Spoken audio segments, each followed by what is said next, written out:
Varmt välkommen till dagens avsnitt av Under ytan med Öystein Rönne.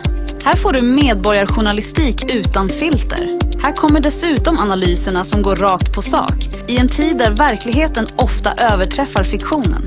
På den här kanalen synar våran Öystein en värld med djupa sår, men också med hopp och möjligheter till verklig förändring. Glöm inte att prenumerera och trycka på gilla-knappen så hjälper du till att sprida kunskap, insikt och engagemang.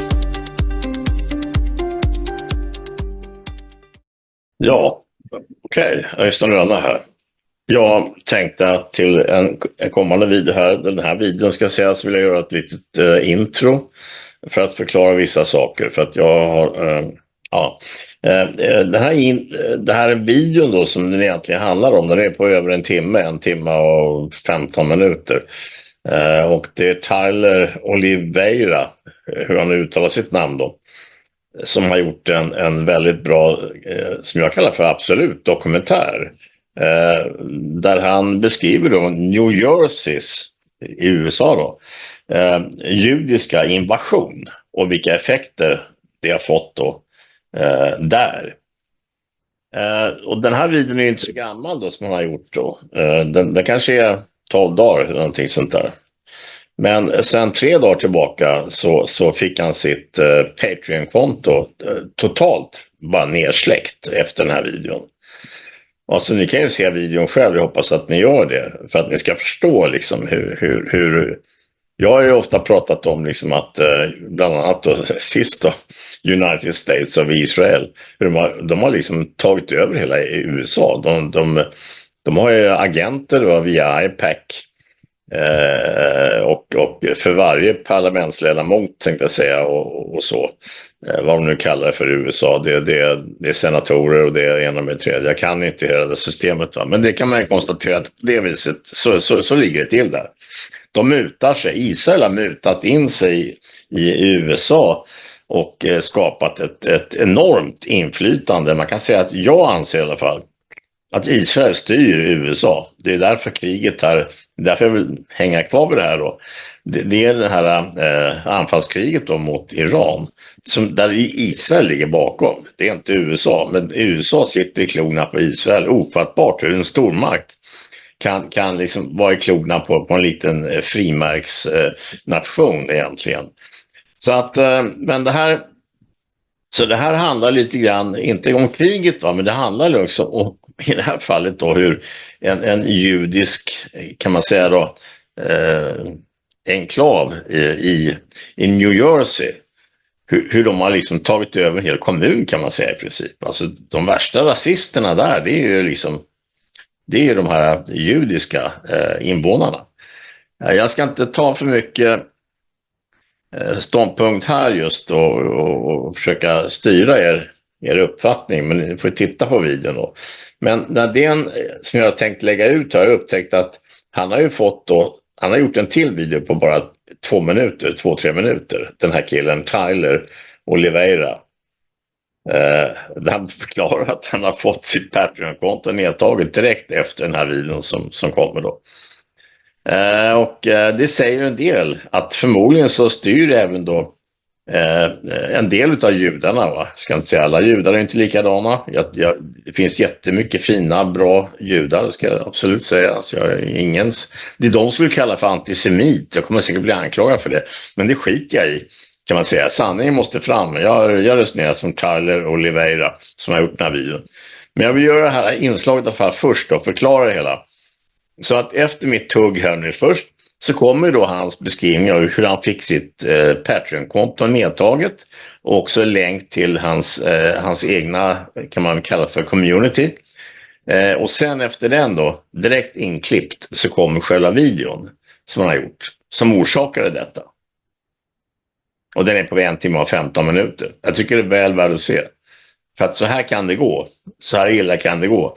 Och han intervjuar många olika människor. Jag tycker han är bra, Tyler. Ja, riktigt jävla bra. Han är absolut inte färgad eller präglad åt ett eller annat håll. Utan det kan ju själva avgöra. Men så här kan det se ut. Va? Det här kan vara en förklaring till också sionisternas effektivitet i att infiltrera USA. Inte bara då en delstat då, eller en kommun, utan faktiskt då hela USA. Judarna är i USA, de är 2,2%. Det kan vara värt att notera. Men så är det. Jag vill lägga det här inledningsvis då, det här informationen då, vad jag har menat med det här, och förklara då. Först kommer då Taylor Oliveiras förklaring till att hans synpunkt på att han har blivit nedtagen från Patreon direkt efter att han gjort den här videon, som sen kommer direkt efter hans inledande beklagande, kan man väl säga då, på 3 minuter. Sen kommer videon, den är på 1 timme och 15 minuter ungefär. Väl värd att se. Tycker man inte om sånt så ska man inte sitta på det. Så tack, ha en fortsatt trevlig kväll. Hej! Inom 24 timmar raderade Patreon mitt konto efter min video med titeln "Jag avslöjade New Jerseys judiska invasion". Ingen varning, ingen första varning, ingen möjlighet att ta bort något. Mitt Patreon-konto helt borta. Helt raderat under natten. Under de senaste åren har jag faktiskt gjort videor om varenda folkgrupp man överhuvudtaget kan tänka sig. Somalier i Minneapolis, haitier i Springfield, Ohio, korrupta kristna megakyrkor, pakistanska muslimska våldtäktsligor i England, incestfamiljer i Appalacherna, indier som kastar koblajor på varandra, narkomaner, hallickar, prostituerade, och inte en enda plattform ryggade tillbaka. Men så fort jag gjorde en video om hassidor i norra New York som använder bidrag för att försörja familjer på 8 till 10 barn, drog sig sponsorerna ur. Gamla sponsorer ringde till och med och krävde att jag klippte bort deras sponsring från videor som är 2 år gamla. ADL har mage att hävda att min video anspelar på föråldrade antisemitiska stereotyper bara för att jag ställer frågor till hasidiska judar om deras jobb och bidrag. Hur har de egentligen råd med 8 till 10 barn? Vad jag verkligen har lärt mig är detta: när de inte kan kalla en person för en lögnare börjar de attackera ens namn. Sedan pressar de ens sponsorer. Men när man har direkt stöd från sina tittare via Patreon så raderas ditt Patreon mystiskt nog bara sådär. De vill ju inte att jag ska ha en plattform, så fan ta dem, säger jag bara. Jag byggde min egen tylerraw.com. Ingen censur alls, inga mellanhänder, bara den rena sanningen levererad direkt till dig. I slutändan är mitt jobb att ställa obekväma frågor och att starta obekväma men viktiga samtal. Det gör inte alltid alla nöjda, och det verkar som att jag är en av få på YouTube som använder min plattform till just det. Om du vill stödja vårt uppdrag att kämpa för sanningen oavsett hur många det retar upp, gå då till tylerraw.com och få tillgång till videor vi inte kan lägga upp på YouTube. Exklusivt bonusmaterial och tidig tillgång till alla våra videor. Och seriöst, tack till alla som faktiskt stödde oss på Patreon. Tro det eller ej, men det är många som jobbar med de här videorna på heltid. Från redigering till research, filmning och tumnaglar. Och ert stöd gör skillnad, särskilt när en sponsor drar sig ur för att videons ämne är för kontroversiellt. Och var så säker, vi kommer att köra hårdare än någonsin under 2026. De kan dra in sponsorer, de kan radera konton, men showen slutar inte förrän jag ligger i graven. Och bara så ni vet, jag är inte självmordsbenägen och jag är vid god hälsa. Tack för att ni lyssnade! You're not welcome here, and you're not welcome in a lot of other places based on your videos. You don't own this place. You don't own America. No, you should move on. Nobody wants you here. Please move out. Tyler, it seems like you discovered that anti-Semitism is lucrative, no? So Pat obviously thought that we should pay for their money, so why don't you move to a different country? So Why don't you go back to Israel? That would be my question. We got like, Public safety, I would say 150 calls about you already. What are they calling about? People trying to live a quiet life. You two gentlemen, I saw a video of you walking into 136 Hillside. They asked not Fair to enough. come back. Amazing. If you come back, it'll be a trespassing charge. So you say anti-Semitism, I say anti-Goyism. The Jewish community is extremely racist. You have a group of people that call themselves God's people. You are a Semite supremacist. Elon Musk has 12 kids. Why can't I have 12 kids? He pays for them. You're arguing that I should pay for your kids. I'm arguing that the government said. That's our money. I pay taxes. Excuse me, sir. What are you doing? Did I call the cops on you? Look at that thing. we may be in a corrupt hellhole.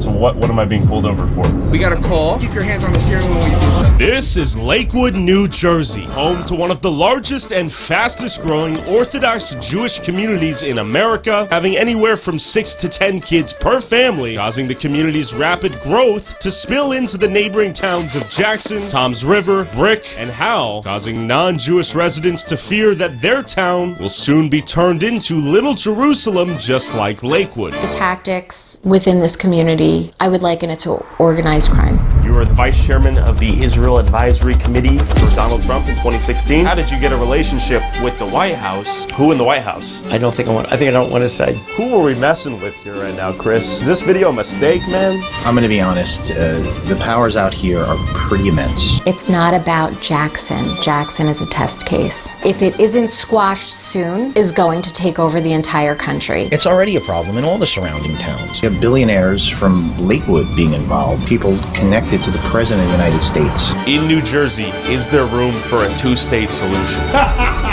No, there's clearly not. I think it's going to be a fight. I ride around Lakewood. There are near Lakewood, outside of Lakewood, and all these towns around Lakewood, there are housing developments. Well, Goyim live there. There are no Yidden there yet, but all these housing developments, someone who they could turn it around. We saw what happened in Lakewood itself. There are a lot of other opportunities if people want to take that jump and become a shtickle pioneer. As the Orthodox Jewish community consolidated political power in Lakewood, taking majority control of the Township Committee, Planning Board, Zoning Board, and School Board, financially depleting the public school system for non-Jewish kids, overwhelming local infrastructure, and turning a once quiet town into a densely populated, over-trafficked Jewish enclave prioritizing Jews over non-Jews. Before I investigate the Jewish takeover of Lakewood and of the nearby town of Jackson, I first want to visit the town where the blueprint was born, Muncie, New York. Someone like David Badner saw the opportunity a few years ago. He bought 50 to 100 houses in Muncie. I believe that he single-handedly, in a certain way, turned around Muncie. These are opportunities that come up every once in a while, and someone has to step up to the plate. Villa News, thanks for meeting up on such short notice, man. My Muncelandians, you know we here. We outside. When did you notice Muncie begin to form as a Hasidic Jewish enclave? I would say 20 years ago, I saw the first start of it, and then every year, it just started to grow exponentially. Hey! Different. It's me! How are you? Stop what? They on Tyler. Yo, they on Tyler. But the Jews here were not happy to see me after I asked how they afford 7 to 10 kids on a single income and if they were on welfare in Curious Joel. How many kids do most people have out here? 17, 18. How do they afford 17, 18 kids? They are proud to do what the Torah says, that you need to be multiple and fruitful. How do you afford to study the Torah, though? God help me. Does the American taxpayer help you, too? Also, yes. How do people afford to have such big families out here? I'm not saying anything. Are you Tyler? I'm Tyler. Are you trying to do another anti-Semitism video? How did I spread anti-Semitism? That's crazy you said that. Life circumstance, different culture. So this is their way of, like, listen, I know you're frustrated about some of the things we focused on. Is that kind of what I'm getting at? Sure. So give me some examples of how things were misconstrued. Yeah, what did I get that was wrong? So it's not necessarily misconstrued. Well, it is misconstrued. There's a lot of it that's, you'll cut a lot of it, cut out different words, make it sound a lot worse than it is. There's a lot of people here that are on welfare. A lot of people are in Section 8. A lot of people that are on a bunch of different WIC, food stamps, stuff like that. Sure. If you go to any low-income communities, you're going to see that. They're all going to be on the different welfares. Okay, so they were on welfare. Yeah. Okay. No bit of denying that. Okay. But again, it's the way you say it, it's the way you twist it, the way you... How did I twist it? Not twist it, again, twist is the wrong word. I'm just trying to understand where you're coming from. Growing up in an extremely... Dude, go. Ah, the insufferable hub. See, you say I misrepresent, and then they do that, like, come on. I'm not saying they're all good people. It's like I said, wherever you go, there's going to be the idiots. There's always going to be the assholes wherever you go. I totally get it. You talk about the community. It feels like you're trying to create a narrative that you did not find. you found people that are on welfare that have a lot of kids, but your headline did wrote welfare addicted Jews. What is your frustration? I'm curious. Welfare dependent, welfare reliant, welfare addicted. What's the difference? Tell me. They need it to survive, and without it, they die. What is the difference? It's addictive to bait click. That's an addiction. That's an addiction? Yeah. Okay. Are you addicted to being a victim or what? No. The Goyim were grateful someone was finally bringing up their town's issues. I show you. They take all my money, these people. You think they take the money? Good, man. Bienvenidos a Muncie con mi amigo. Alright, see you, bro. How do you like living here as a non-Jew? So-so. Well, I don't What do like you mean by so-so? Huh? Because they're aesthetics. Do they treat you as one of them? Like, No, are you guys no. on the same page? No. They don't bother me because I don't deal with them. Okay. Do you think there is large-scale welfare fraud out here? Oh, yeah. Yeah? Yeah, it's a lot. They get away with everything. They get the Section 8, they get everything. The free housing and, you know. Do you think most people work out here in the Hasidic community? No. No? How do they afford their bills? I wish I knew. I would do the same thing, too. And what are your thoughts on the driving out here? I gotta ask you that. It's the most important question. I don't want to talk about it. The driving is crazy. Okay. You got a stop sign over there, they don't even stop. They just pass, you know. That's why so much traffic and accidents, and it's crazy. You saw the Curious Joel video. Why was that video good? That video was good because I've been in East Ramapo for as long as I remember. I also went to Spring Valley High School. I've been in the school system, and we've definitely seen a lot of things, especially since our school board was majority private school owners, mainly Jewish white men, and most of our school was not Jewish. And they had control over our public school system over like the past 10 years, purposely voting no on our school budget vote so that way we would fail, and we lost about 3-2 schools. Basically, through block voting, Orthodox Jews won enough seats to control the East Ramapo School Board and went on to eliminate hundreds of public school positions like teachers and social workers, while approving millions of taxpayer dollars to be spent on their children's religious private schools, ultimately gutting the public school system for the estimated 9,000 black and brown public school students, while diverting that money to their private religious schools. They give us food that's rotten and it's cold and it hurts our stomach. I ask you, do not take our music program away. I love playing an instrument.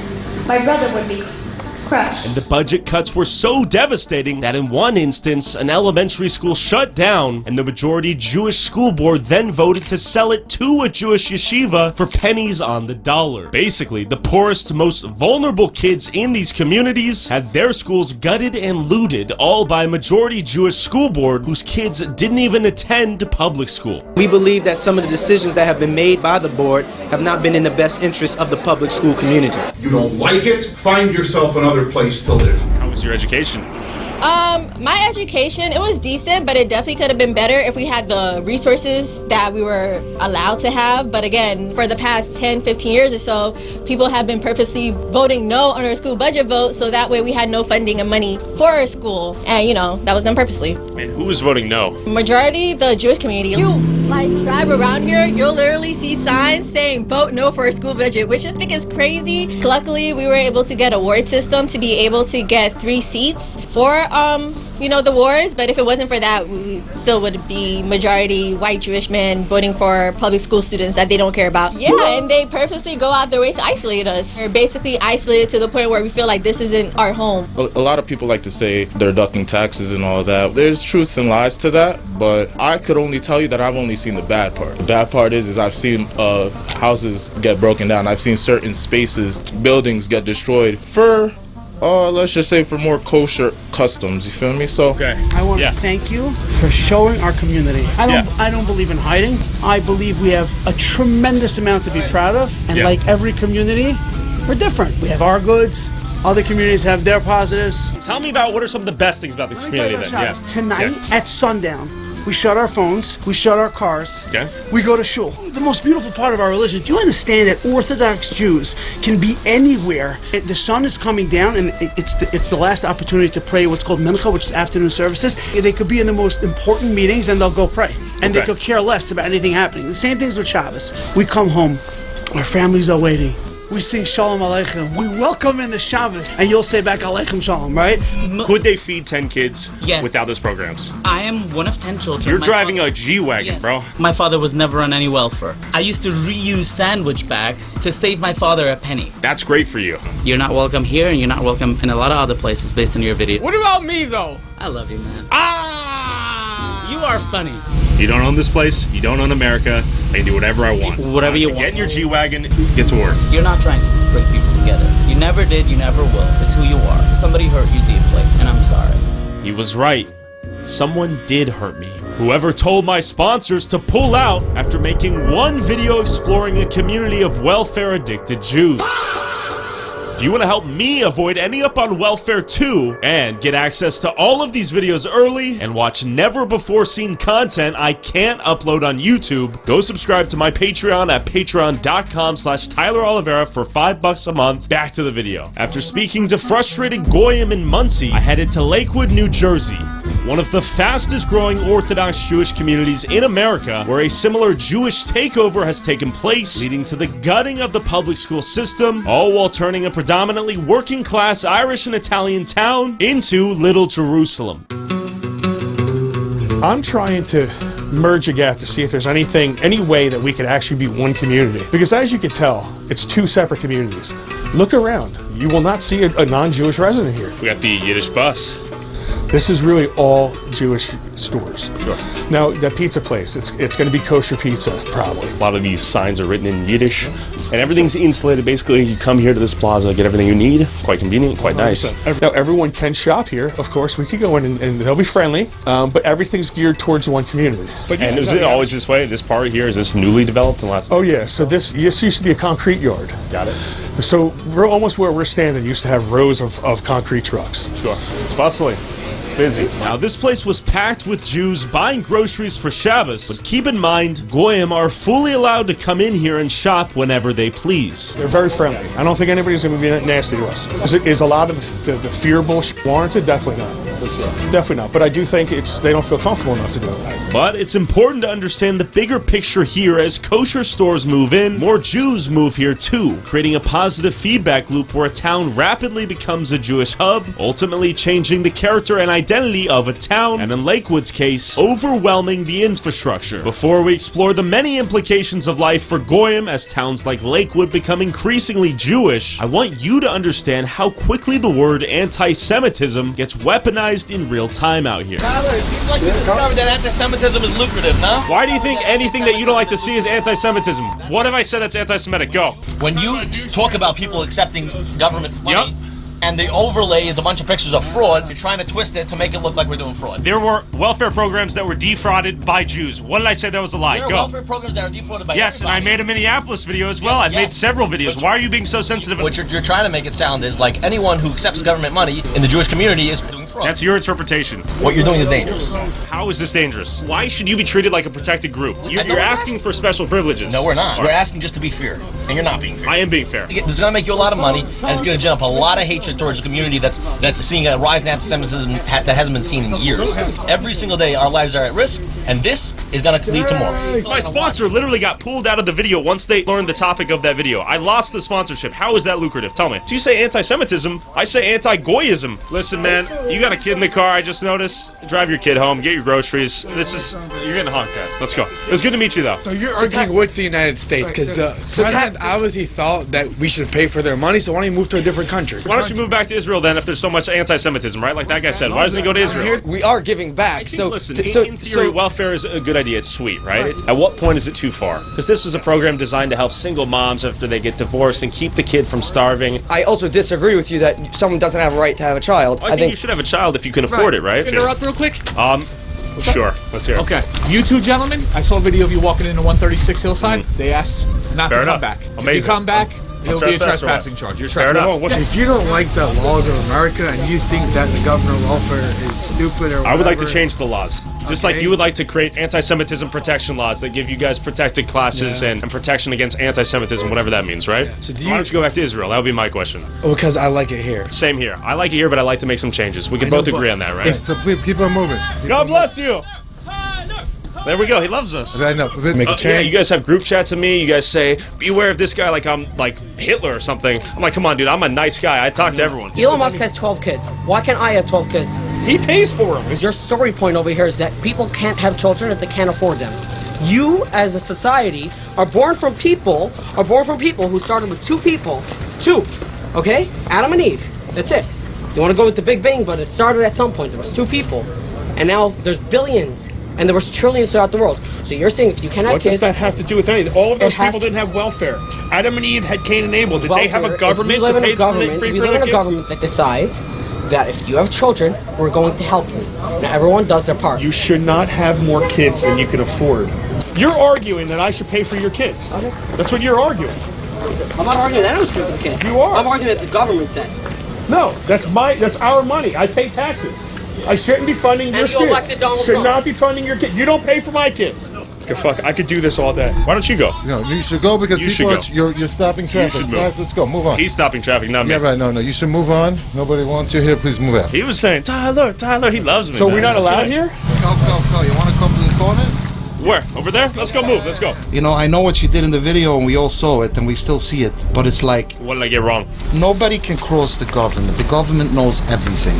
The United States federal government knows everything. Not if you're fraudulently found. No, it's not true. That if you feel that you live in a country that is corrupted... I do. Why are you still living here? Well, not everyone has options, right? I can give you a list of 15, 20 countries off the bat that you can live in. Yeah, regardless, let's say America is corrupt, I still want to live corruption. You understand? Oh, but hold on. Just because there is corruption here, which there is. There is no. What are you talking about? Let's not be silly here. If there would be corruption, the FBI would love to come here first than any other location in the world. Come on, that's not true. Well, I read the numbers in Minnesota. 22 people indicted for Medicaid fraud. Numbers in Minnesota. And listen, you can attack them as much as you want. What they did, that's big numbers, man. Both of your schools had money laundering. You had people. Yes, both. There's 45 schools here. So BMG had people that were charged with money laundering, and so did the school for special villains. As of when? 2019, 2018, 2017.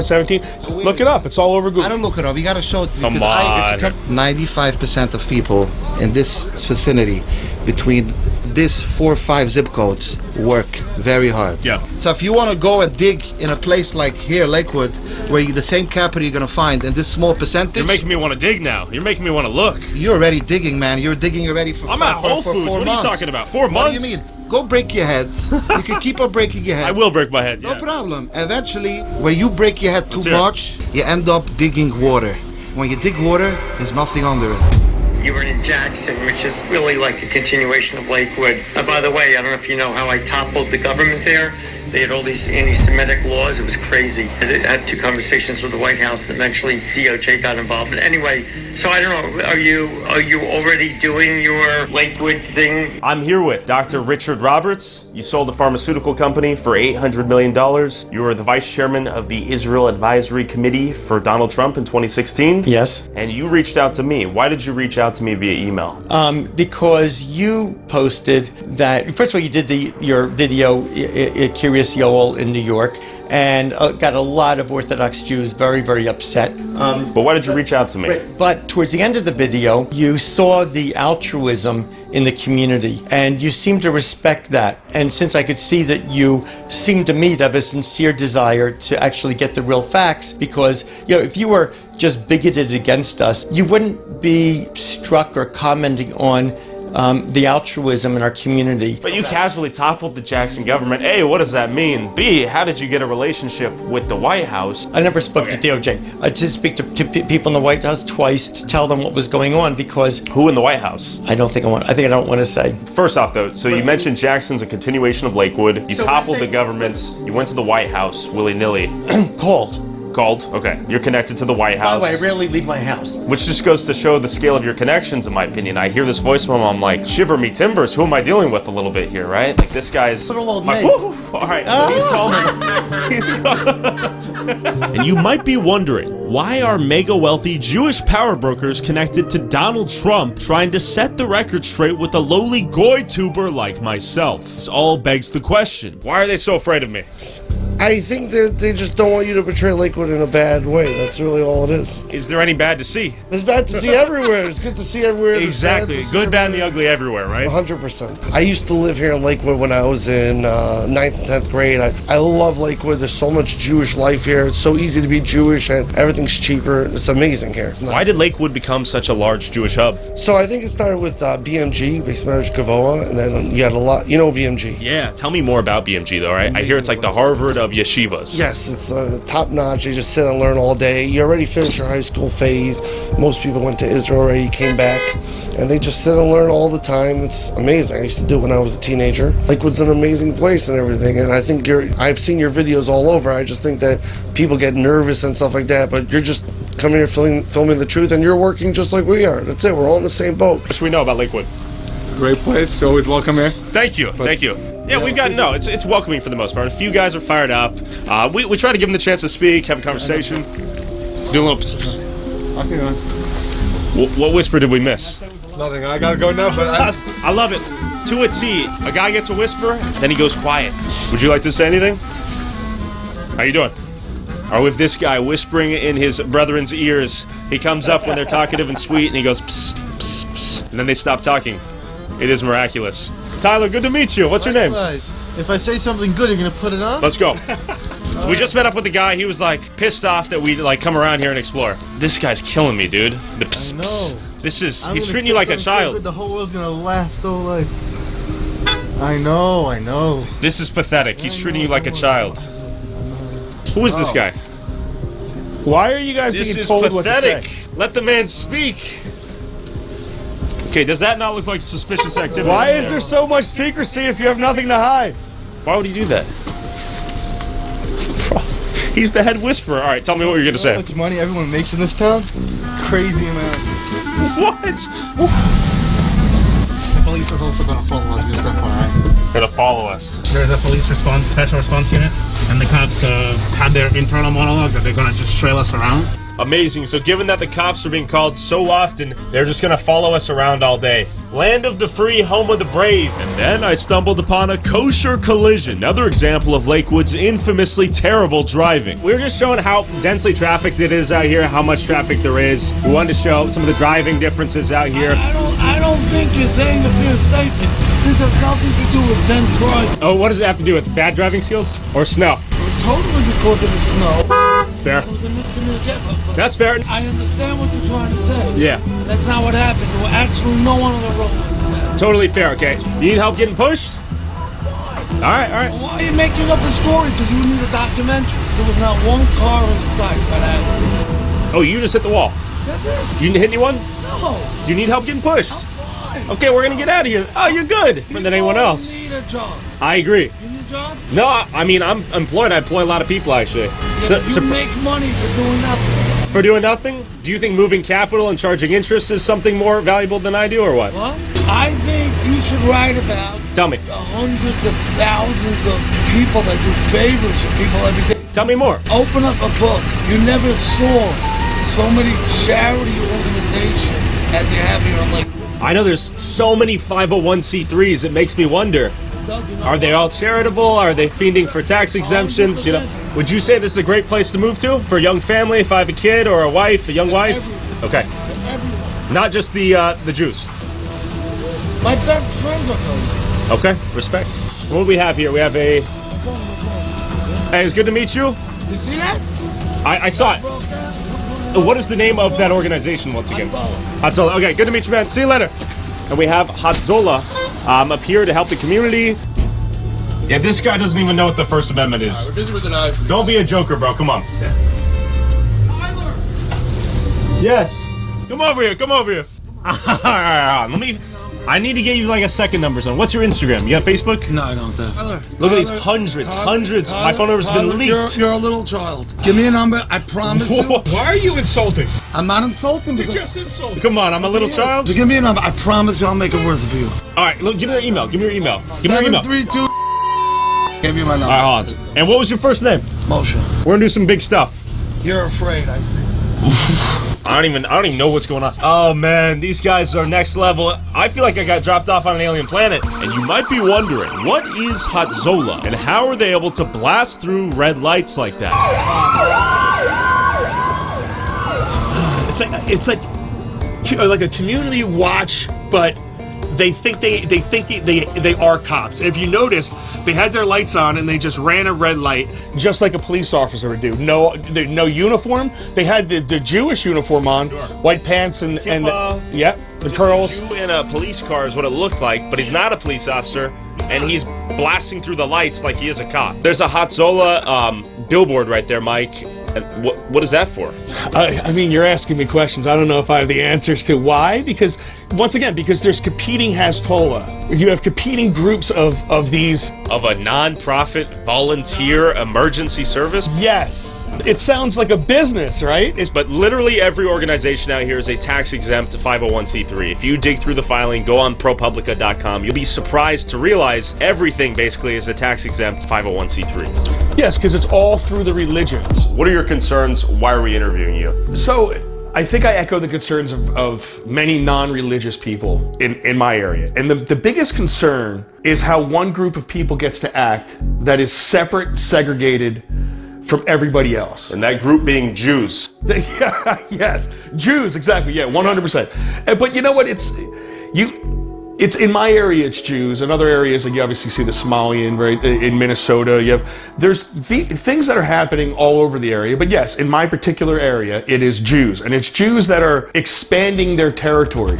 Okay, so my name is Jenna Galarza. I've lived in Jackson for approximately 23 years. I want to say it really started affecting me when I had my children. I have twins, they're 20 now. In assimilation perspective, you want to be able to teach your children how to talk to other children and, you know, be part of other cultures. And that was when it really started hitting me. What hit you? You know, let's say if I would go to a store which was closer to Lakewood, you know, I'm pushing a double stroller, I have twins, and I noticed that nobody would hold the door open for you. At one point, a door literally got slammed on my twin stroller, and I was just like, whoa. At that point, there wasn't a lot of Orthodox living in Jackson, but they were coming to our parks a lot. And they would come to the parks, busloads, vans full. And the park would just get turned upside down. I mean, we're talking about diapers being changed anywhere and being thrown on the floor. We're talking about children literally urinating in public and absolutely not interacting with your children. So listen, at that time, if it was a minyan, there was 10 men, not a big deal. But then you started to notice that it was no longer just 10 people. It was 20 people and 30 people. Just completely changing the feel, the character, the comfort that you once had in your neighborhood is no longer there. And another source of conflict is the Jewish community using residential homes as places of worship, often without approval from the Jackson Planning Board, bringing in tons of outside traffic and destroying the peaceful quality of the neighborhood. We can have if you work in an office and there's 10 Jewish men there, you can just take a conference room for 10 minutes. We don't need like a formal like church. I've prayed in parking lots with, you know, we're going somewhere and there's get other guys together and but if you're living in a residential neighborhood and this house becomes like a revolving door of people coming in and praying constantly, parking their cars, I imagine there's some quality of life concerns, right? Increase in traffic and the streets being covered with cars and people all over the place, or what? I don't think that's what really happened, but maybe on like the Sabbath. But you'll have any Semites will probably say that because they don't like us, they don't want us. This home used to be probably about 1,100 square feet. It does have a new owner. Okay. Apparently, they did get permits to expand on their house. Most of the permits are just, you know, kind of just given. Nothing is really followed through. Okay. This home will be being used for a full-out temple. Temple? Yeah. Well, that means that they're going to be praying in this home several times a day, probably staying over on Friday nights until Saturdays. As you could see, there's no parking lot here. This is going to affect every person that lives here. And the other problem that I have with this, and that I think should be looked into, is there's definitely funding going to these places. If I was a concerned neighbor and I said, hey, they're building a temple, what the hell? What might happen next? You would probably be called an anti-Semite. You know, they will make your life miserable. Nobody wants to live across the street to a synagogue. It is a tactic of getting people to sell their homes, and they will have buyers for them. And you see this, and then you watch buildings get built before they're approved. They build and ask permission later, and then if they even don't get permission, they sue and they win for permission. So when you have all these things where they're creating hatred, they create the double standard, they create the animosity between two groups. And when I say they, I mean governments and people that buy off politicians to make favorable laws, because a lot of this they do is legal because they bought the politicians to make it legal. Do you think residents in Jackson who do not want Jackson to be majority Jewish or to look, feel, and sound like Lakewood, do you think that is anti-Semitic? Well, people have a right to freedom of speech and freedom of their opinion, even if they're going to be bigoted. Do you think that's bigoted though, right? Because I imagine you don't want this place to be Islamic. Only because the radical Islamists want to kill us. Other than that, I have no problem. And they're radical Jews and they're radical Christians, right? Which Orthodox Jews are radical Jews that want to hurt people? Many people could argue there are distinct sects of Judaism that are marginalized. I don't know. I'm just saying, you wouldn't want Lakewood to become predominantly Muslim. Radicalism aside though, right? Right. Just like Jackson residents don't want it to be predominantly Jewish. So if a Muslim wants to buy a house here and pay way more than what the house would sell outside of our community because of the fact that the prices go up and we come in, they're free to do it. Yeah, but I just don't think it's bigoted for you to not want it to be predominantly Muslim. Why would you? You're Jewish. So Jackson Strong is kind of like a unofficial organization that I had started. When I saw everything turning, I just was very vocal on social media, and I decided to organize. Certain people really wanted to get involved. There were a few of us that, we would have letter writing campaigns, making a lot of calls to county officials, local officials, and state officials, trying to find out what ordinances could be created, what we could do to help prevent a full-out turnover. A sign would say, Jackson Strong, don't sell, meaning if a new neighbor moves in next to you, don't run, don't sell. Why would you move? Stay strong, right? Would they sell? They would sell because it just got too much. And anytime you would say anything about it, you were anti-Semitic. I mean, there were Facebook pages created just to slander me. They would manipulate pictures of me. They would put, Russian hats on me, a Hitler mustache. These were things that were even coming out of Israel. At one point, there was a post where, somebody had said that, she needs to have an ice pick in her eye, and something like that. I did go to the prosecutor's office, and my Jackson Strong page was taken down for no good reason at all. It was just taken down. There was a page, Rise Up Ocean County, which was a pretty important part of everything that was happening. That page was taken down also. However, it was hijacked. So when our page was taken down, just for stating the facts, when you're bringing out the Kaporis incidents, when they're cutting the necks of the chickens and blood is pouring through the streets, and then you're talking about that and you're posting videos, and all of a sudden your Facebook page gets taken down, only to be replaced with a complete anti-Goyim harassment page. And you could report that page over and over, and you could have a campaign of people reporting that page, yet that page remained up. Do you want Lakewood to be predominantly Muslim? Just you personally? No. And why? Because it's a... Let's say they don't want to kill you. I'm fine with people moving in, but to have Jewish schools, we have to have a critical mass of Jews here to support Jewish schools. To have kosher grocery stores, supermarkets, we have to have a critical mass of Orthodox Jews here to support kosher supermarkets. By the way... So using that logic, why would anyone in Jackson want Jackson to have more and more Jews move? If you're arguing there needs to be a critical mass for...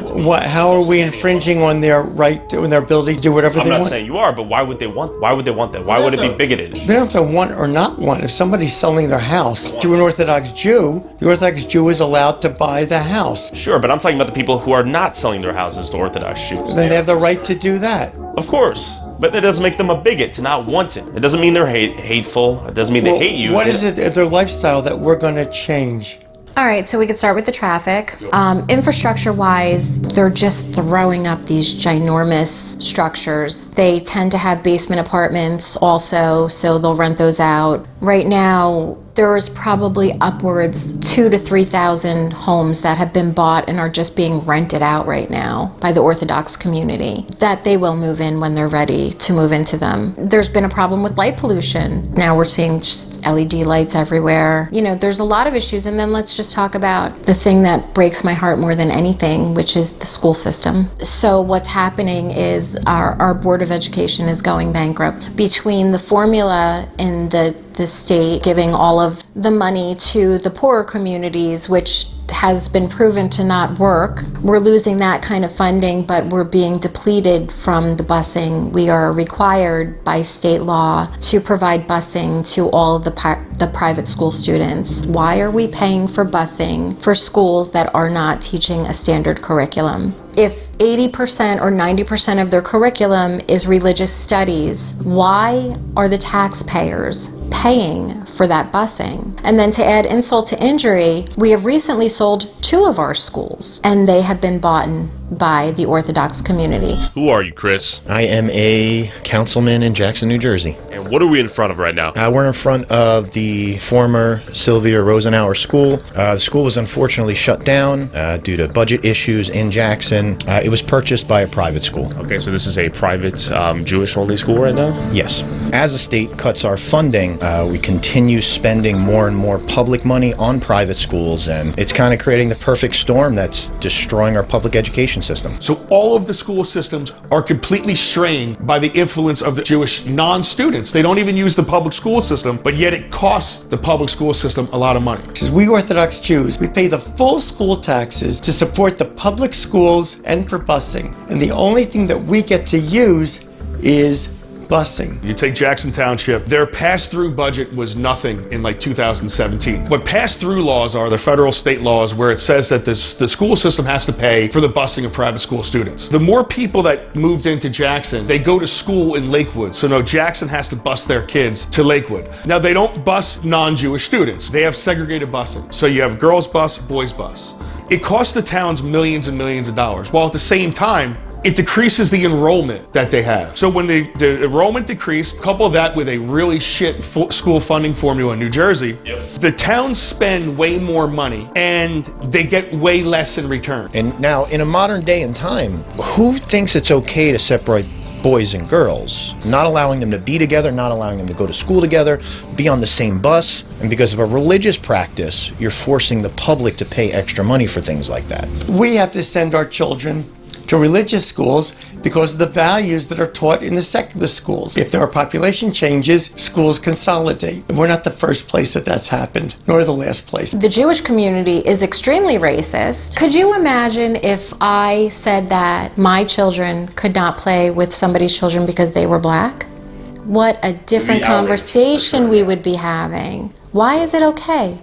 We only eat kosher food. If our kids play in a non-religious Jew's home, they might be given non-kosher food to eat. Also, we generally don't have televisions in our home and don't want to bring the secular values of homosexuality, of adultery, theft, of cursing, and go on and on. We don't want to bring this into our society. The Orthodox Jews are paying full property tax, which is how the schools are funded, and we don't get the benefit of the school building, the school teachers. So we have to also pay for our private education. So they're getting our money and we're getting nothing for it. Your funding is going to go down. You're going to have to make cuts. You're going to have to keep closing schools. They just shut down another big school, which is going to be converted into, it might be one of the world's largest yeshivas right here in town. Let's be real. New Jersey State is essentially a criminal organization because everything they do is for some type of special interest, for somebody to benefit somehow. They take a house, they get that house built for a public mikvah only for Jewish people, right? So they say it's for the public, but it's not. It's just for a select private group of people. The house is now a 501c religious organization, so it doesn't pay taxes, so the town loses the tax money. And then, like in this case, that mikvah was being built before it was even approved, so everyone sees that. This is going to be a mikvah, which is a religious bathhouse. Where women get purified. Correct. After their periods? Yes, and it prepares them for their childbearing time. Sex. Yes. Okay. Yeah. It's little things like this when they get in an area, they put what they need, their special needs. It doesn't benefit the community, anything that they put. It benefits only them. So this is a house of worship, a shul. This has been operating now probably for about 6 or 7 years. This is one of the ones that we first realized was non-owner occupied. Now, meaning that you have a better chance of not having issues if you live in the home and you have prayer, but nobody was living in this home. Generally you should have to get the proper permits and everything, but our town has been very accommodating for bad behavior. As you could see, they did install a light for them here so they could safely pull in and out and cross the street. And that's a symptom of the increased traffic into this location, right? A light just for this house. Correct. This is zone residential. As I told you, we have to be together for schools, for synagogues, for kosher food. So you're gonna start buying the next block over. That happens to be Jackson and Tom's River. Now it's going into Howell because we're having lots of children, and thank God we're having lots of children. Thank God almost all of them stay religious, get married early, and they're having children, and community's just growing and growing. So in Jackson, they passed regulations against Orthodox Jews, and not only that, they were harassing us. Let me give you an example. We pray 3 times a day, morning, afternoon, and evening. So Jackson, they were very unprofessional, very amateurish. So they had their code enforcement department counting the number of Jews on the street, and they left the emails on their Jackson Township email system. So when litigation ensued, it came out in discovery. So they say, I see 3 men wearing the garb, carrying Bibles, going into this house. And the inspectors would actually go onto the property and peer into the window to see if we were praying. Okay, so the house was zoned residentially, and it is being used as a house of worship? No, but you could just go in there. The guy owns the house. You can just go in there and pray. We do it all the time. Just like, when I have the Super Bowl here, I have 50 people here. In contrast to the Super Bowl, how often does this congregation happen per year? Is it every week? Oh no, we pray 3 times a day. No, 3 times a day versus once a year, though, right? That's an important distinction. Oh, but I'm saying, but every week they get during football season, get people over watching football, and they get 30 people in the house watching football, right? Anybody in America can do that, and they're not cited for a violation. You don't think they would have been treated the same if it were a mosque or a church? There are Christian groups, and they were not harassed like we were. So you guys were singled out, in your opinion? Yeah, for sure. What happened in Jackson? What anti-Semitic laws is he referring to in his opinion? So it's everybody is reacting in their own way, zoning law-wise, to try to fight what they do. And what that is like buying corner lots that are unbuildable, using the RLUIPA laws to build on them. So what happened was there was a little bit of a rush to stop Lakewood. I would say about 2010-ish, where you saw different towns making different zoning laws. Brick did its own little thing, tightened up zoning laws in certain areas, and they did it in a way where it wasn't pointing out one religion. Jackson kind of did it in a way where they did point out one religion, but... What does that mean? So it's like, they tried stopping the shoals in the middle of the houses, but what they did was they worded it and they said things as they were doing. Like the people on the boards were saying stupid shit during the discussion that were anti-Semitic, basically to give them fuel to come in and say, you guys are making anti-Semitic laws. Okay, it wasn't necessarily what they were trying to do; is how they were trying to do it. Now the council president up there, Mordecai Bernstein, who was a part of it. You have that guy Richie Roberts. They got the DOJ to do an investigation. They sued under RLUIPA, and they had the DOJ do an investigation into him. They hammered Jackson. So now it's like Jackson is castrated and cannot even fight it anymore because they got told by the federal government and the state government they get to do whatever the hell they want. So now that's why you're seeing the synagogues going up in single family or multiple family big houses, $800,000, $900,000 houses. We lost the lawsuit on this property that was too small of a property, unbuildable lot. The people that came out to that meeting made this type of comment. This was deemed anti-Semitic. This is a family neighborhood. We like to keep it a family neighborhood. Anti-Semitic. This is what the judge, quote, cited as anti-Semitic. Are you going to be renting this house or are you going to be living in it? Anti-Semitic. What type of family would want to live on this type of lot? Anti-Semitic. That's how petty it gets. Beginning 10 years ago, they called you an anti-Semite for outlining all of these points. Were you wrong? I was right. There are plenty of county roads in Jackson. Nobody's saying that you cannot put your house of worship on those county roads, where you could put a proper parking lot and you could have proper traffic. So why are we dealing with houses of worship within walking distance that could be on main roads? Air roofs are up. Why instead are we putting them smack in the middle of residential areas? Because it's another way to get people out of there. It's another way to create a complete religious enclave. And this all begs the question, does the Jewish community living in peace come at a direct cost of the non-Jews also trying to live in peace? Can the two groups get along? I toured a mostly all-Jew neighborhood in Lakewood to understand Jennifer's frustration a bit more and what she sees as Jackson's seemingly unavoidable future. Where are we at, Jenna? We are in Westgate, aka Kosher West, aka the Little Tykes Graveyard. I'm noticing lots of toys on the lawn, car seat that may not be getting used, tons of minivans, many children, many families. full trash cans, abandoned vehicles, a lot going on here. Correct. This is on the border of Jackson.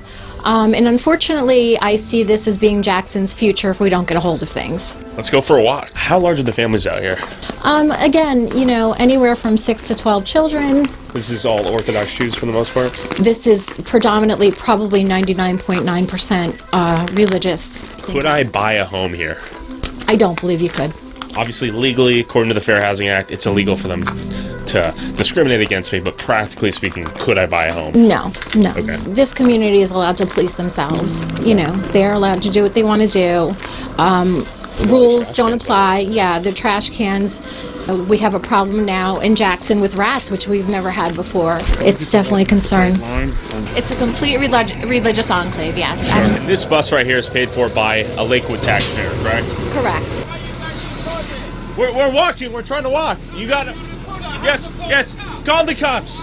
Here, it's strictly about religion, nothing else. All these men going to yeshiva until they're 35 years old, they're not producing college students. They're not producing people that are going to go and benefit the greater good of our society. It's sort of an investment in a insulated, one-way economy. Correct, without anybody contributing. How are you? Oh, we're filming a little documentary. Yeah, for YouTube. Would you like to say hi? I actually recognize your face. I'm infamous. That's me. Yes. It's good to meet you. How are you? I actually can't shake hands I with see. you. I'm sorry. No worries. It's good to meet you. Yeah. Yeah. We're just walking around talking. Cool. Well, I hope it's interesting. Thank you so much. Yeah. Like, not everybody's the same. This is true. I'm noticing a strong spectrum here of even orthodoxy, right? Yeah. Even within the Orthodox. So I got to say, very refreshing. Sweet woman. Yeah. Said hi. Good luck. That's the funny thing. Nice, yeah. That's the funny thing about it. I mean, a lot of the women are very nice and very welcoming. Yeah.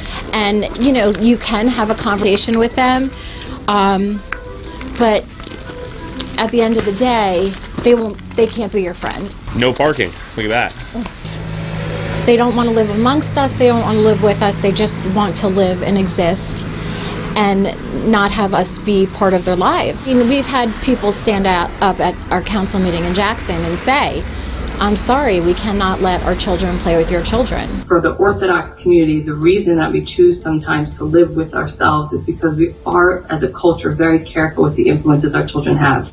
My children don't they don't have any access to YouTube, TikTok, Instagram, any of these things. And part of that safety is that after school, all of us as neighbors share those same values and rules and restrictions. It's about unity. It's about assimilation. It's about, the American culture, and that's what we're losing. Can the Jews and the Gentiles get along? Absolutely. We don't have... You're calling for unity. Absolutely. I also understand that this is their way of thinking. This is how they are trained. This is how they were brought up. We're happy for them to stay. We don't push them out. We had a neighbor Wheeler right across the street over one house. We were sorry to see them go. Is it bad that you have a house that's worth $300,000 and someone says, I really want to live in this neighborhood, I'll give you $600,000 for it? I think it's great if you're trying to sell your house. Okay, and if he doesn't have to. Like this woman, she didn't have to sell her house. Yeah, I think there's an argument in some instances of people who have claimed that they've been pressured, harassed, or intimidated to sell their house. So it's not intimidation.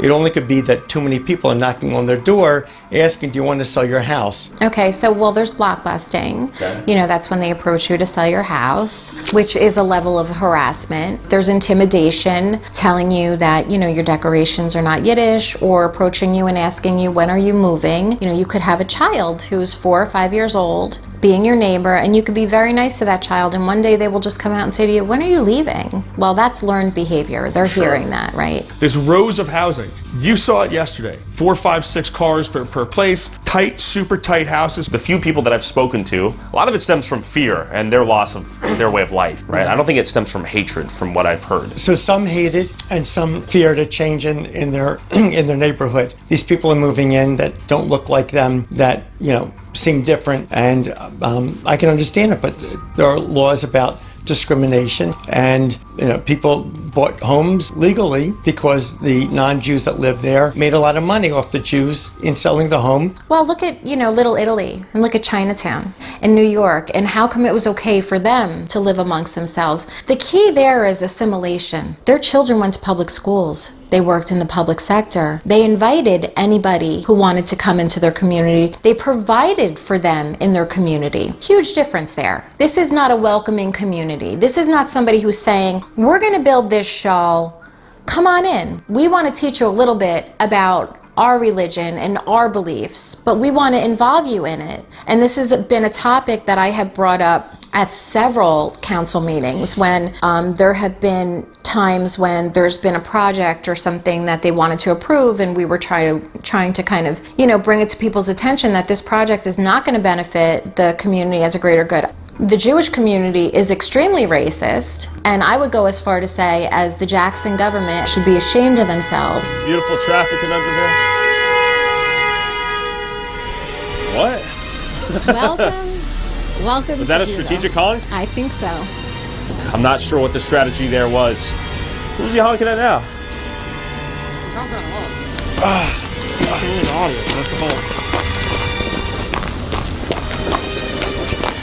Gotta say hi. Hello! Alright, so you're just honking. I'm not sure what the strategy is. How are you? I came down and waved and said hi. We're gonna see how long he's just gonna remain honking. How are you doing? He's gonna break his horn. This guy does have a cheeky sense of humor, which I can appreciate. That honk was promised to him. Zoom in on his face. I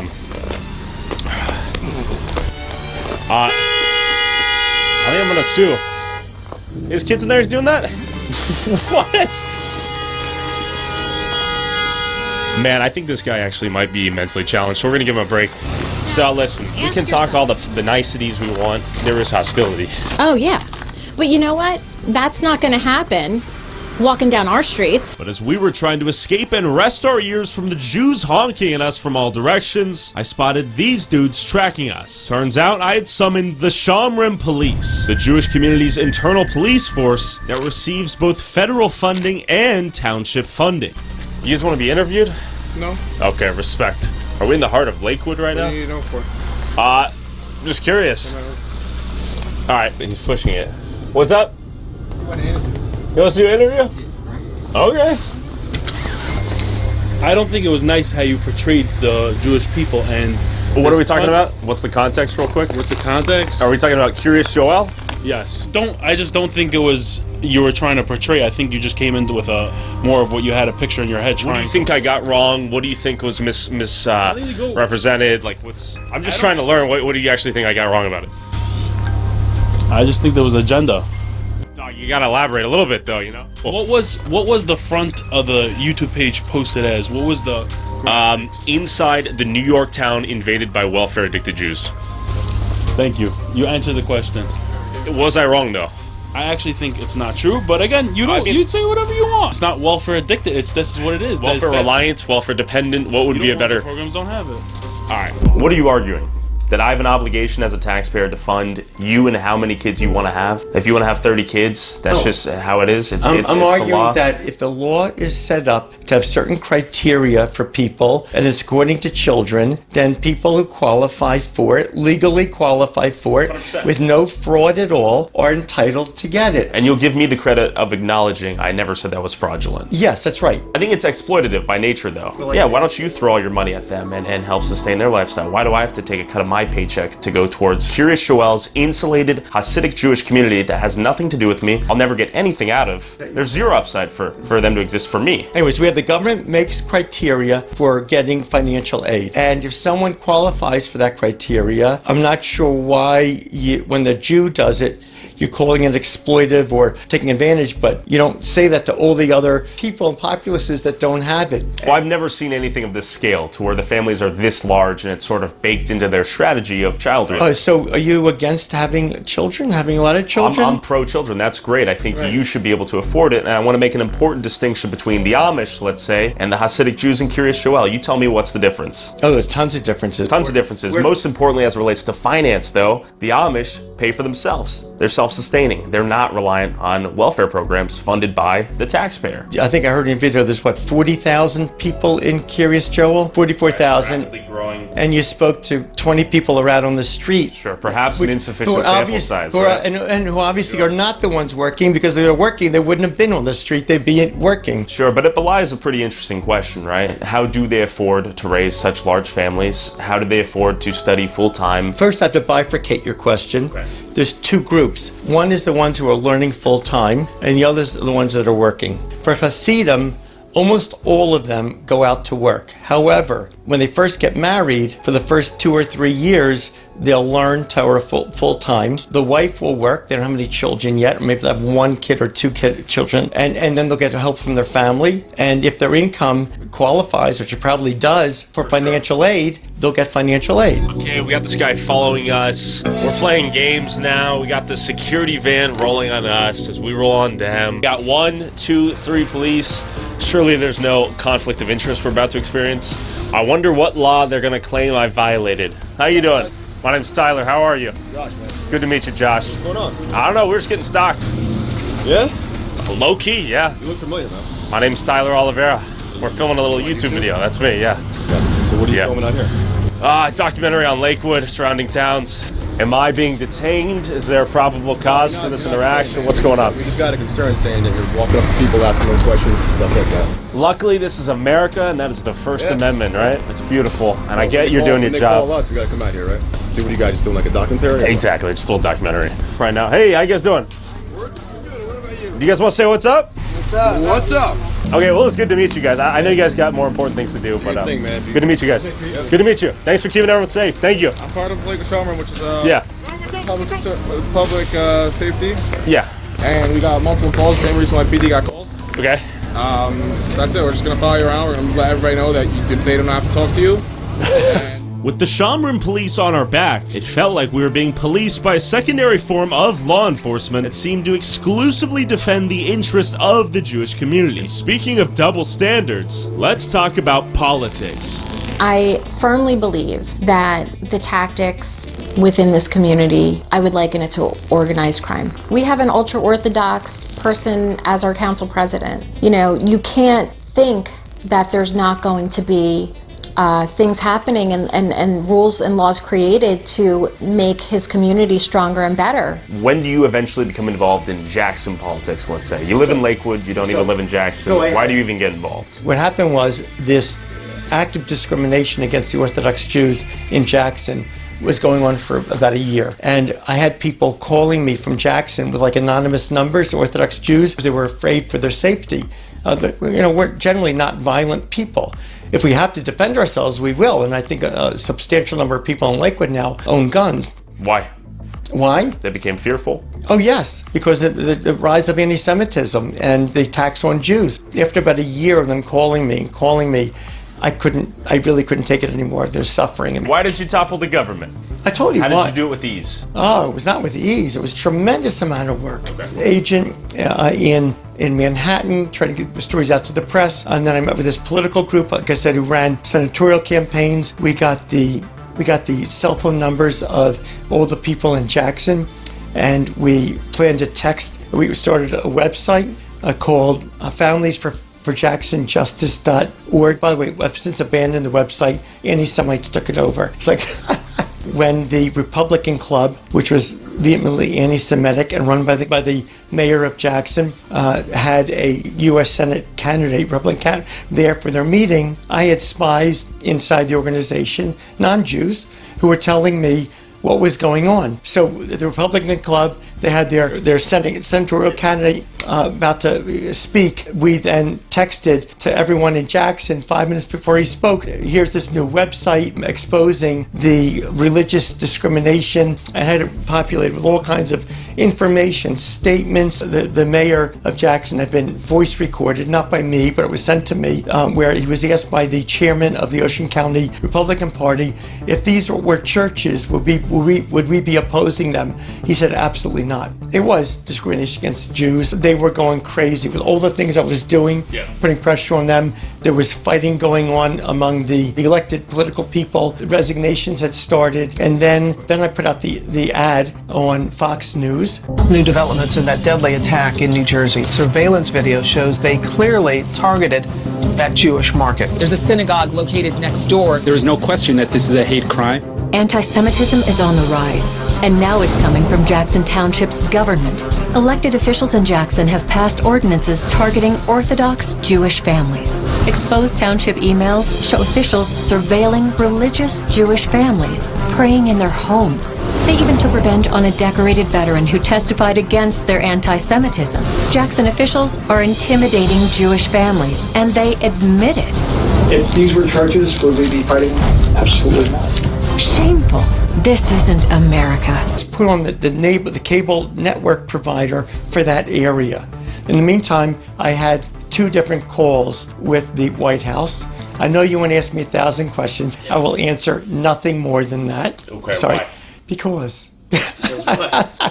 And to be fair, the mayor's statement seems pretty damning, right? Him saying, "I wouldn't do this." If right. And you heard that. You heard that on the commercial. Yeah. By the way, it seems discriminatory. By the way, he's one of my best friends now. Lifelong. Because here's what happened: more Orthodox Jews kept moving in because of the financial and demographic forces I told you about, and we started to become a larger part of the electorate. And he was coming up for re-election as mayor, and he asked someone if he could come here and apologize to me. And he came here and he said when he signed those resolutions, he knew it was a wrong thing to do. But he said he was under so much pressure from all the political types in Jackson and the people who have constituencies, and they were yelling at me, so he just signed it. And he wants to tell me now that he regrets doing it, and he's going to work to get rid of those regulations. Then that result was the Orthodox Jewish community embraced him, and we supported him. And I became the largest donor to his re-election campaign. Wasn't $1 million. He becomes an ally to the Orthodox Jewish community. He becomes not bigoted against us. It's the Jewish vote. This is another form of corruption. Imagine if I said, "Hey, I'm going to give you this amount of money and you do this." Okay, you can't do that. But if I could say, "Hey, I'm going to deliver you 50,000 votes that are all going to vote for you." So take Jack Ciattarelli in New Jersey. They were bragging that all of the Vlads got together, all the Jewish Vlads got together, and were voting for Jack Ciattarelli, and they did so with like 97%. That voting bloc doing that now says, like, what they do is they take that and say, "Hey, we got all these votes, and we're going to all vote for you, but what are you going to do for us? And if you don't vote with us, we're going to take all of these votes and we're going to put our support behind somebody else." It's what they tried doing to Chris Pollock. I know, because I spoke to the dude who basically said it. They said it very arrogantly, where it was like, "Oh, we have 6,500 Jewish votes in Jackson. He is not winning." That's what they said to me. Yeah, he won. And he didn't just win, he won by a landslide because a lot of people showed up for him. Okay. And by people, we're talking non-Jewish voters? Even Jewish voters. He got over 20% of the Jewish vote, Chris Pollock. Yeah, 100%. Okay. So the tides are shifting in Jackson, perhaps? I think there's a group of people that, on both sides, that don't like what certain groups are doing. Remember, there's a lot of really good Jewish people that look really bad by these actions. The main comment that comes through my feed, no matter what it's about, Jackson, Brick, whatever, this town is finished. It's over. I don't know if you can stop them, and I'm not saying you can, but that doesn't mean you don't fight it. That doesn't mean you don't do what you can to do it. And you had people like Chris Pollock that he said, "I'm going to do it the way of politics." Okay, so Chris, I see these homes being built. Why are the locals so opposed to these houses being built? It seems still pretty peaceful out here. What's going on? What changes have you noticed? Well, it's becoming rapid changes and rapid development. You're going to be seeing a heavy increase in the population, and I don't know if our town is suited to handle it. Unfortunately, I've heard from several people that some developments only particularly want one group in there. It's people have gone in there and asked, "Hey, I'm interested in these homes." Some of them have been told it's not for them. What does that mean? What does that mean? It seems like it's only for one group in one community. And who is that group? It seems like it's only for the Jewish community. I'm going to be honest. But when you create a community, they have some of them that are adding shuls into it, essentially synagogues into it. They're fitting the houses to fit this very specific needs of one community, do you think anybody other than that community is going to move into there? They technically cannot discriminate against a non-Jew purchasing a home, right? No, you cannot discriminate against anybody buying a home. But they could just say, hey, sorry, we sold it to someone else. Yes, That's they can. legal. I've heard people say, oh, we'll put you on the waiting list, because that's something that's going on. LLCs are outbidding people trying to buy single-family homes. Correct. But you have a group of people that call themselves God's people. You are a Semite supremacist. You are a white Jewish supremacist because they're classified white. They don't want to live as a community with us. I think when I say they, again, I don't mean all of them. I do think I mean the far majority of them. I think they have their tight-knit community. I think their community lives completely separate than everybody else. They eat differently. They enjoy different things. Yes, we might drink, but everything is set in a different way. As you ran for city council, did the rabbinical order try to buy you off? I don't really have any relationship with the rabbis, but I have been taking a meeting with people who said they were liaisons to the rabbis. They went around touting how many votes they controlled. They told me pretty much straight out that they control certain politicians in town, and if I cater to their community, I might have access to the block vote. Who did they say they control? They said they control our mayor and our council president. After a year, I couldn't bear it anymore, so I got involved. I hired a political campaign group out of Washington, D.C. that does political campaigns for Republican senators. I think they did Ted Cruz, and I wrote a letter to the mayor of Jackson telling him all the things I was going to do if they wouldn't reverse these discriminatory laws. In the meantime, there's another Jewish group called the Aguda that had a lawsuit against Jackson based on RLUIPA. That's a Religious Land Use Institutionalized Persons Act. And it says that the municipality, it's a law, federal law, municipality is not allowed to discriminate based upon religion, and in their lawsuit then showed all the emails from Jackson, all the things they were doing, conspiring against and executing to try to make life miserable for Orthodox Jews there. But you went to work, and what happened next? I went to Washington. I met with Ronna McDaniel, who was the head of the Republican National Committee, and the Speaker of the House at the time was Kevin McCarthy. He was actually in their conference room, so I met with both of them, showed them what was going on. They were shocked. No, I think there's a lot to learn from the community. That's why I liked what we did yesterday. Their tactics benefit them. They are a solitary mass. They actually are a community. Yeah. You can't deny it. They are not fighting over Trump or Biden. They're not fighting over left or right. They're not fighting over masked or unmasked. Us versus the world. It's antimatter, right? It's like we are everyone in our towns, we're fighting against antimatter. We're not focused on what actually matters. We're not picking each other up. We're not one community. And I'm not talking about communism or any of that shit. Yeah. I'm just talking about caring about the person. They hitchhike. What other world will you see hitchhiking in America in 2026? Nonstop, yeah. That's a testament to how high trusting they all are. So there's something to be said about that. And there's a lot, I would love to see our kids playing again off of, getting out on bikes and getting out playing basketball and football and all of those things. I would love to see that. I'd love to see us act a little bit more like that. We need to fight back against the state. God, we've had large lawsuits against us because they tried to keep out this problem. We've had the Department of Justice come down on us. Billionaires connected to the president involved in all this. What's happening in this little town in Jersey is bigger than people think. And what's happening here in Jackson, will that become a problem in other small towns? It's already a problem in all the surrounding towns. The cop gonna go? Okay.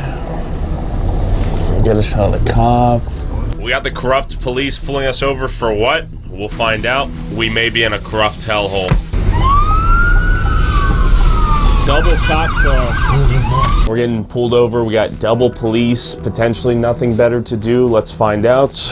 We weren't speeding. We weren't violating the law from the best of my understanding. You have your driver's license registration? What am I being pulled over for? I'll tell you that soon as you Is there give me probable cause? Yes, there is. What we got exactly a call. is that? We got a call on our phones For a suspicious person. What's suspicious about me? With video cameras. There's nothing in front of a suspicious school. about expressing our First Amendment right. No, though. you're good. So what am I being pulled over for? We got a call. Just so you know, you're being audio and visual recorded. Sure, okay? likewise. So we got a call from dispatch. Sure. Saying there's a vehicle. Okay. With 2 men in it, videotaping in front of a school. When we get a call for that, that's our probable cause to stop you because they described your vehicle. So I'm asking you. What's illegal about the fact that we're recording? There's nothing illegal about it. Sure. I don't care that you're recording because I'm recording too. I just don't know who you are. going up there. And I don't. But for my safety, I want you back in the car. You won't. Okay. So back to me talking to you. My name's Tyler, by the way. Jonathan Basil. Nice to meet you, sir. Good to meet you, yeah. I'm stopping you. Could I have your credentials, please? Do I have an obligation to self-identify right now? I need you to identify yourself on this stop. Yeah, no, I totally get where you're coming from. Yeah, We're it's filming a a little lawful stop documentary because piece. they described your vehicle to a T. Totally get it. I'm just trying to figure out if there's actual... Can I just ask you a question? Yeah, I can tell you what we're up to if that's... I just want to know who you are. Yeah, my name's Tyler. Oh, very good. My name's Jonathan. Like, explain that Yeah, to you. good to meet you. I stopped you. Totally get it. Yeah, we're just talking about the changes in the town here. Yeah. We went to that school specifically because it's shut down. It's very. You see what I'm saying? Like when you have a camera in front of a school with kids. I mean, if my kids go to that school, I wouldn't want my kids to be video recorded. Sure, we didn't enter the school. We were on the sidewalk. It doesn't matter if you're in a certain distance of a school. Okay. All right, sure. You can have it. And just do me a favor. Keep your hands on the steering wheel when you do so. Thank you so Hands much. on the steering wheel. Yeah, I just don't know what's in the car. Like I said, I don't know Come who you on. are. I don't know who you are. That seems a little extra. No, that's definitely extra. But you can have it. There you go. Thank you so much. I'm not saying I'm giving you a ticket or anything like that. I'm just identifying. You got the badge, man. Yeah, do your thing. No, it has nothing to do with having a badge or anything like that. Then. Stay near the car, okay? Don't come near us. Is this slightly excessive? It's absolutely excessive. Seems like a bully tactic. Run around.